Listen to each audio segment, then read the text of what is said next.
హామీల అమలు కోసం ఆశా కార్యకర్తలు కామారెడ్డి జిల్లాలో కదం తొక్కారు. కాంగ్రెస్ సర్కార్ ఇచ్చిన హామీ ప్రకారం వేతనాలు చెల్లించాలని డిమాండ్ చేశారు. సమస్యల పరిష్కారమే ధ్యేయంగా అసెంబ్లీ ముట్టడికి బయలుదేరిన ఆశా కార్యకర్తలను కామారెడ్డి పట్టణంలోని కొత్త బస్టాండ్ వద్ద పోలీసులు అడ్డుకొని అరెస్ట్ చేశారు. అనంతరం పిఎస్కు తరలించి నిర్బంధించారు. ప్రభుత్వానికి వ్యతిరేకంగా నినాదాలు ఇచ్చిన ఆశా కార్యకర్తలు ప్రతి నెల 18,000 వేతనంతో పాటు ఆరోగ్య బీమా, రిటైర్మెంట్ బెనిఫిట్స్ అందించాలన్నారు.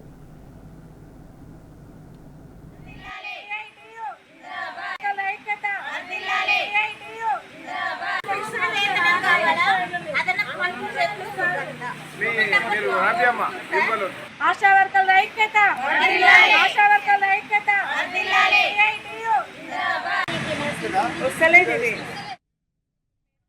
కామారెడ్డి పిఎస్సి మాకు ఫిక్స్డ్ వేతనం 18,000 ఫిక్స్డ్ వేతనం కావాలి. మాకు పనికి తగ్గ పారితోషికం మాకు వద్దు, ఫిక్స్డ్ వేతనం కావాలి.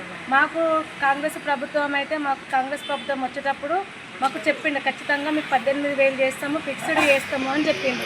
మేము చేసే పని ఎంతో ఉంది కాబట్టి మాకు 18,000 ఫిక్స్డ్ వేతనం కావాలి. మాకు రిటైర్మెంట్ బెనిఫిట్స్ అనేది మాకు ఏదీ లేదు. రిటర్న్ బెనిఫిట్స్ అనేది కావాలి. మాకు 50 లక్షల ఇన్సూరెన్స్ కావాలి.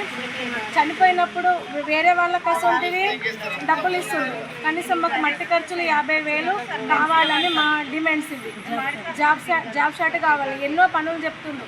ఆ పనులు కాకుండా మాకు ఈ పని అనేది మాకు జాబ్ షాట్ ఇస్తే ఆ పని ప్రకారంగా మేము చేస్తాం. పనికి తగ్గ పారితోషికమే అంటుంది. అప్పటి నుంచి ఇప్పటిదాకా పనికి తగ్గ పారితోషికం మొత్తం మాకు ఇక ఫిక్స్డ్ వేతనం 18,000 కావాలి.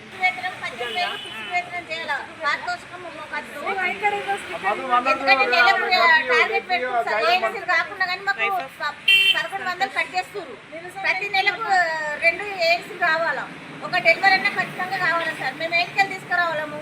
మేము దీనికోసం పోరాడలేకపోతున్నాం సార్. మేమేం పెనాల్టీ తగ్గుతాం 1000 రూపాయల కోసం పోతాం. మా కడుపు మేము పోతున్నాం సార్.